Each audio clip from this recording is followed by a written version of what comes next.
청와대 고위공직자, 국토부 고위공직자들도 집을 안 팔았다는 거 아니에요? 네, 뭐 22번째냐, 21번째냐, 네 번째냐 이게 뭐 중요하겠어요. 그렇죠. 7월부터 집값이 떨어질 거다. 네. 안녕하세요. 오늘도 부동산 뉴스에 속은 여러분들을 위한 부동산 썰전입니다. 오늘의 주제는요, 부동산 대책, 너 대체 몇 번째니? 입니다. 부동산 논란이 정치권으로 옮겨갔어요. 이제 뭐 이번에 김현미 국토부 장관하고 이용호 무소속 의원이 예결위에서 한 설전이 화제였죠. 뭐 22번의 부동산 정책이 실패한 거 아니냐, 뭐 이런 식으로 의원이 질의를 하니까 김현미 장관이 아니다, 4번이다. 부동산 정책이 실패한 게 아니라 종합적으로 잘 작동하고 있다. 이렇게 받아치면서 어제부터 오늘까지 계속 좀 뜨거운 뉴스가 계속 쏟아지고 있는데요. 뭐 이용호 의원이 그래서 물어보더라고요. 작동한다는 게 도대체 무슨 뜻이냐?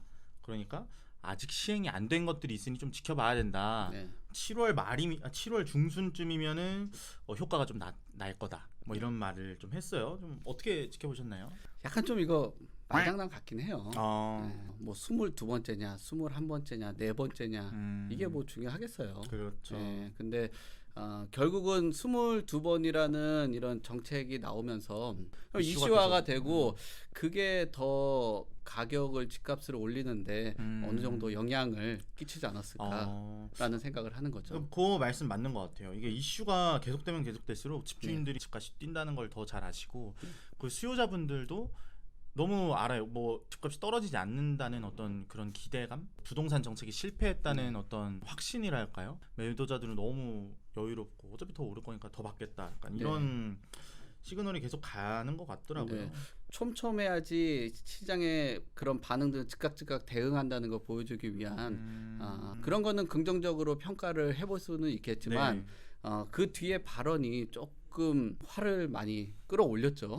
네. 정책이 잘 작동을 하고 있다라고 하면은 시장에서 계속 이런 목소리가 나오진 않겠죠. 22번이라는 게 나오면서 저 개인적으로는 잘 작동하지는 않았다라고 평가는 합니다. 근데 의지는 22번이라는 의지는 보여줬다라고 의지만 보여준 건 아닐까요? 그럴 수 있죠. 의지만. 결국에는 청와대 고위공직자, 국토부 고위공직자들도 집을 안 팔았다는 거 아니에요. 네.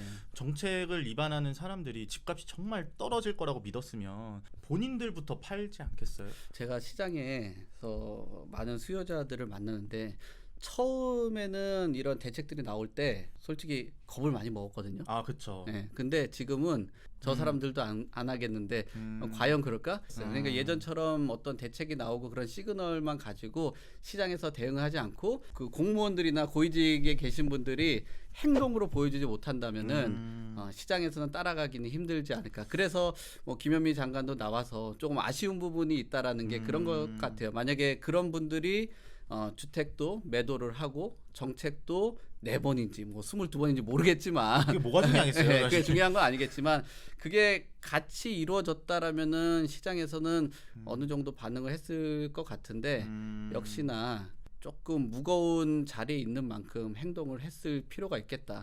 그렇죠. 저는 이 부동산 정책이 처음부터 너무 강하지 않았기 때문에 이런 사태까지 왔다라는 게 어느 정도 맞는 것 같고 집주인들이든 뭐 무주택자들이든 이제 정부 정책을 믿지를 않는 것 같아요. 아무도 믿지를 않으니까 이 정책이 작동을 안 하고 계속 오를 수밖에 없다고 생각을 하거든요. 네. 뭐 정부는 그래요. 뭐 저금리 유동자금이 집값 상승의 원인이다. 이거를 2017년 5월부터 얘기를 했거든요. 네. 근데 저는 이 전제 자체도 굉장히 핑계라고 생각해요. 왜냐하면 언제나 저금리 유동자금이 풍부한 환경이 우리 기저에 항상 깔려 있었거든요. 그게 올해 기준으로 1,500조일 거예요. 가계 부문이. 네. 근데 2012년에 집값이 한참 떨어질 때도 1,000조였어요. 네. 그러면은 그때 1,000조나 지금 2,500조나 또 많은 건 마찬가지고 네. 금리도 지금이 1.25% 기준금리가 네. 뭐 그 정도 하고 그리고 아마 2012년 당시에도 그렇게 높은 수준이 아니었을 거예요. 그런데 그때는 집값이 떨어졌단 말이죠. 그러니까 그때는 뭔가 어떤 여건이 주어졌을 때 사람들 중에서는 실제로 떨어진다라는 공포감을 갖는 분들이 있었기 때문에 떨어진 거고 지금은 환경이 비슷하지만 계속 오른다는 사람들이 많기 때문에 오르는 것 같거든요. 제 생각은 그렇더라고요. 뭐 어떻게 해보세요? 약간 영향은 있어요. 시장에 정말 투자처가 없습니다. 그렇긴 하죠. 은행에 한 1억 정도를 예금을 해도 월 한 8만 원 정도? 저는 개인적으로는 주택 질 향상이 부동산 가격을 끌어올린 거 아닌가라는 생각도 해요. 이게 나쁘다는 게 아니라 소득 수준이 오른다면은 그에 걸맞는 주택들을 원한단 말이에요. 근데 지금 새롭게 건설된 그런 주택들을 보면은 욕구가 굉장히 뜨겁겠죠. 아, 사실 엄청 좋아요. 네. 커뮤니티 시설 이런 것부터 시작해서 네. 근데 그쪽에 수요가 몰리면 몰릴수록 또 그 집값이 오르고 그 아래에 있는 아파트들도 따라오르고 약간 그렇죠. 이런 네. 저는 주택값을 올렸던 게 우리가 지금 유튜브를 하고 있지만 이런 SNS의 역할이 굉장히 큰 것 같습니다. 정보가 진짜 빨리 돌죠. 네. 프로테크로 인해서 정보가 굉장히 광범위하고 투명해졌지만 또 한편으로는 그런 가격들이 시장에 너무 쉽게 노출이 되다 보니까 실거래가 방점을 찍으면 그 가격보다 내려오기가 힘든 거예요. 시장에 있는 투기 수요들은 굉장히 스마트해져 가지고 거기에다 SNS에 스마트폰까지 장착했기 때문에 굉장히 무기가 많아진 거죠. 이쯤에서 궁금해지는 게 과연 김현미 장관이 말한 것 중에서는 이제 아직 우리가 실행을 못한 것들이 있다. 실행되면은 집값이 좀 안정화될 거다라고 했는데 좀 어떻게 보세요? 뭐 그러면은 집값이 좀 영향을 많이 받을까요? 지금 세금이 오르는 것보다 주택값이 오른다면은 부담스럽지 않을 것 같고요. 근데 보유세 부분은 건드린다면은 시장에 물건 나올 가능성이 좀 높아질 것 같아요. 제가 볼 때는 가격이 조정된다기보다 뭐 법인세도 만약에 건드려 주면은 법인 투자 이런 것들을 확실히 많이 줄어들 수는 있겠죠. 이런 게 다 작동한다 치고 7월부터 집값이 떨어질 거다. 이렇게 말했던 김현미 장관의 발언에 대해서는 좀 어떻게 생각하세요? 7월은 좀 힘들 것 같은데요. 너무 빨라요? 네. 아니 그거보다도 네. 시장에는 여러 가지 변수가 있잖아요. 뭐 보유세 과세 기준일이 있잖아요. 네네네. 그게 지난 지가 얼마 안 됐단 말이에요. 제일 가격 변동 폭이 큰 시기도 그 기준일이 끝나고 나면은 어느 정도의 급매물은 소진이 되기 때문에 그렇죠. 예, 뭐 한 가을까지는 가격의 상승폭이 조금 오르지 않을까라고 생각해요. 근데 전체적인 시장을 그렇게 보는 거고 요번 그 방안 안에서 재건축 같은 경우는 굉장히 강화가 많이 됐단 말이에요. 그러니까 재건축 시장은 보합이라든지 약간의 조정 국면을 맞을 수 있겠지만 저가 주택이나 아니면 신축 아파트라든지 재개발 시장 이런 것들은 올라가지 않을까라는 생각을 해요. 모든 정책을 동원을 한다고 해도 나라 자체가 엉망으로 만들 수는 없기 때문에 특정 뭐 상품이나 지역 같은 경우 가격 같은 경우는 좀 유연하게 좀 풀어놔야 되기 때문에 정부도 고민이 많을 겁니다. 그 항상 얘기하는 거지만 집값 잡는 게 아니라 안정화를 원하는 거지 집값 그렇죠. 때려잡겠다, 집값 올려버리겠다 이런 거는 아닐 겁니다. 그러면 문재인 대통령이 항상 공언을 했던 게 뭐 집값을 원상복귀를 하겠다. 뭐 이런 말씀을 몇 번 하셨는데 가능하시리라 보나요? 불가능하다니까.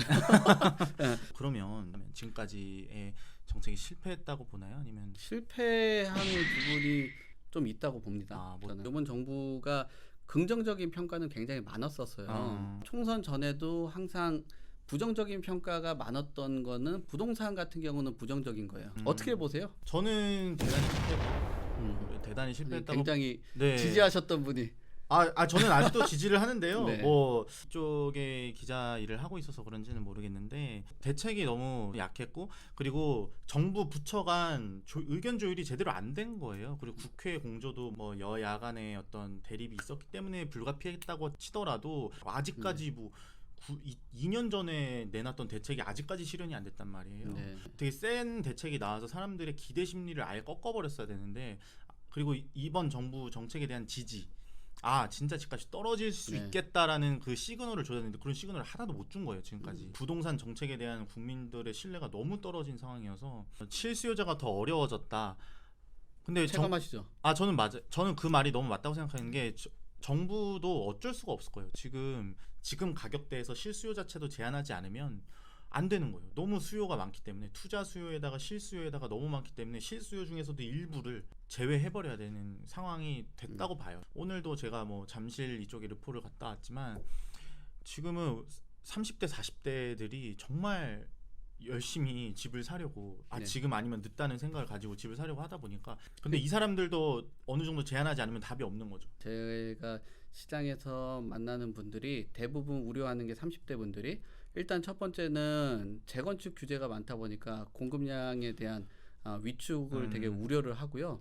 또 30대는 사실 청약 가점으로 거의 주어지는데 혜택을 거의 못 받아요. 그러니까요. 네. 아니 이게 좀 거꾸로 된 게 소득 수준도 낮은 데다가 애가 한 셋쯤 있어야 네. 내 집 마련을 할 수 있다면 뭐 결혼을 꿀 수가 없는 거죠. 애초에. 네. 청약 가점이나 이런 것도 약간의 손을 좀 봐야 되지 않을까라는 생각을 해요.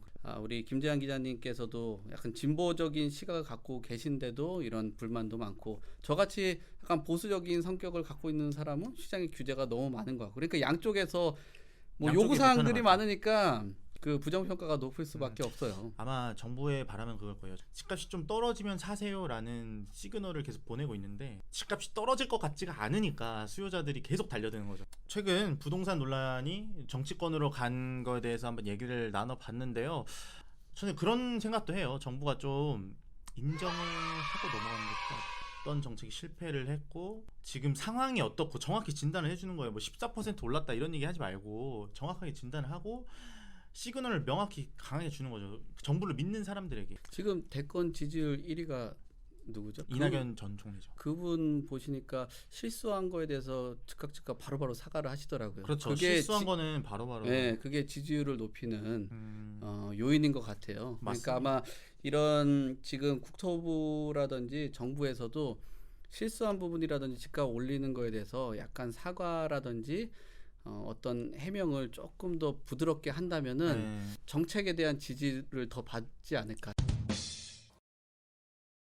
뭐 이런 것도 해왔으면 좋겠어요. 정말 브리핑을 제대로 하는 거죠. 어떤 정책에 대해서 우리가 실패했다고 평가를 하고 멋있죠? 있고 어떤 정책에 대해서는 우리가 성공을 하고 있다고 생각하고 네. 어떤 정책은 우리가 아직까지 안 됐으니 좀 기다려달라고 하고 우리는 장기적으로 어떤 플랜으로 갈 거고 뭐 부동산을 안정화시킬 건지 집값을 떨어뜨리는 건지 아무것도 정해져 있지가 않아요. 이런 상황이 계속 지난하게 이어지다가 이번 정부 끝날 거예요. 그러다가 네. 정리를 하다가 여기까지 왔는데요. 네. 뭐 간단하죠. 네. 잘합시다. 잘합시다. 네. 뭐 많은 분들이 댓글을 남겨주셨으면 좋겠어요. 저희가 아직 조회수가 미약하지만 댓글을 많이 남겨주시면 저희가 그거에 대해서 피드백 다 해드릴 거니까요. 네. 부탁드리겠습니다. 그러면 저희는 다음 주 화요일에 다시 찾아뵙도록 하겠습니다. 감사합니다. 감사합니다.